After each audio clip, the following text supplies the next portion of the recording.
Hello everyone, welcome back to my channel. My name is Alexa, and in today's video we are going to be doing a book review of Ali Hazelwood's newest book, Not in Love. I'm sure if you have clicked on this video, you already know Ali Hazelwood is the queen of booktok STEM romances. And that is exactly what I'm holding in my hands today. And this specific copy that I have is the Barnes & Noble exclusive edition with this holographic reflective cover, and it also comes with this exclusive character art. There are so many special editions of this book, I have no idea how that's even possible. I know off the top of my head Walmart has one, Target has one, Waterstones has one, Books A Million has one, Barnes & Noble has one. There's also an independent bookstore edition, and I think a hardcover, maybe more, on top of just the regular edition. So I think I just named 9 or 10 varying editions of this book. It's insane to me how that's even possible. But yeah, that's not really relevant. Let's go ahead and get into the review. I lied. Before I get into the review, I want to talk about my history with Ali Hazelwood, my relationship with STEM in general, and who I think this book is meant for. So, for the Ali Hazelwood books that I have read, the very first one that I read is The Love Hypothesis. I enjoyed that one. I believe I originally gave it 3 stars and then I bumped it up to 4 stars. I also read Check and Mate, which I gave 3 stars. And then I read her first novella, Under One Roof, which I gave 3 stars. So yeah, she's very much so in the 3 to 4 star range for me. And as far as STEM goes, it is not something that I'm interested in pretty much at all. I personally went to school for digital media. I chose the option in school with the least possible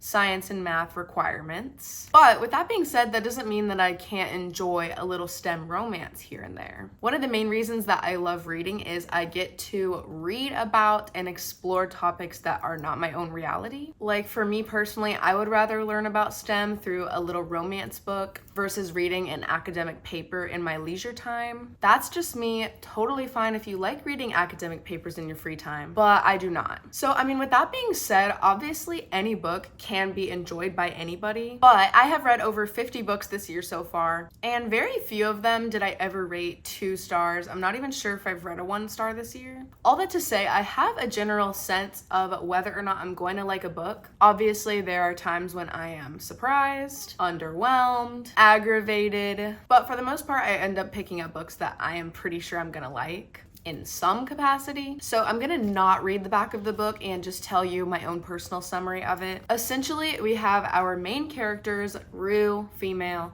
Eli, male. Rue works for a biotech company called Klein, and Eli works for a company called Harkness, I believe. And essentially we start out in the very beginning of the book learning that Rue and Eli have a dating app encounter and a meetup, and then after that we see that their companies are now crossing paths. There are a lot of business details that are better explained in the book, so I will truly just leave that to the book to explain. But essentially, because of a loan that the owner of Klein, Florence, took out, Harkness is now attempting to take over Klein because of this unresolved debt. Florence is Rue's best friend. There's a lot of science, there's a lot of secrets, and there's a lot of hidden love. And yeah, that's essentially the plot of the book. I'm not going to explain more of it because obviously there are twists and turns that I don't want to spoil. You're basically just following the connection of these characters, the friend groups that they have respectively within their companies, and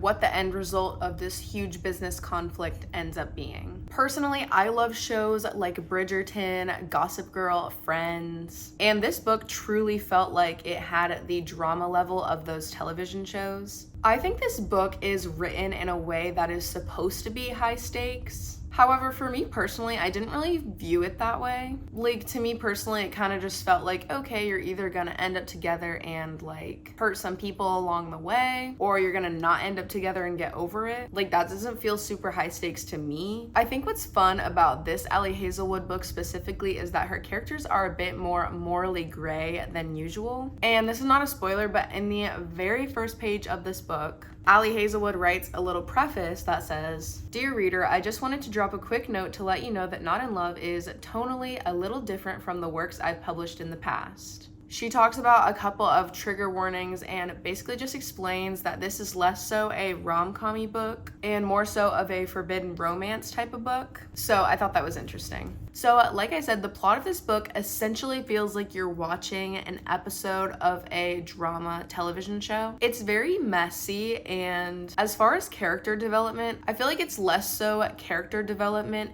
and more so revealing traits about the characters that have always been there. Maybe that's exactly what character development is, but I don't know. To me, it felt different than typical character development. That's basically what I'm trying to explain. I don't really have the words for it, but it is definitely different from her other books, for sure. I will also say that like probably 50% of this book is spice. So if that's not for you, you are not gonna like this book. Just throwing that out there. But yeah, with all that being said, I think the last thing I wanna say is that I love the main character, Rue. I think she is like the embodiment of that girl that so many books try to capture but fail so hard. I think when a lot of authors try to write that girl, they end up making her like super quirky, and she wears weird outfits, and she likes reading books and things that other girls don't like, and she ends up just being kind of a pick-me character, which you guys know that I hate. But Rue is truly that girl. She has a crazy confidence and charisma. She says what she means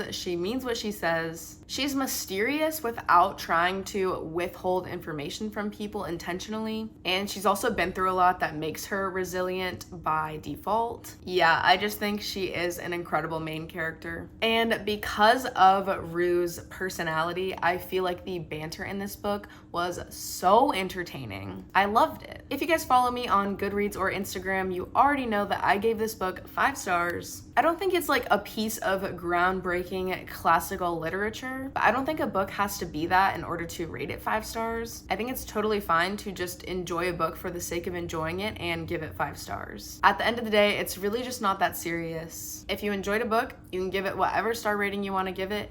If you didn't enjoy a book, you can give it whatever star rating you want to give it. That is totally up to you. But for me personally, I really enjoyed my time reading this book, and I would recommend it if it sounds like something that you would enjoy. Hopefully you have gathered enough data from this video to decide if you want to read this book or not. And if you already have read this book, please let me know your thoughts in the comments down below, and make sure to give this video a thumbs up. Also follow me on Instagram, and make sure that you're subscribed so that you can see more videos from me in the future. But for now, that is all, and I will see you guys in my next video. Bye.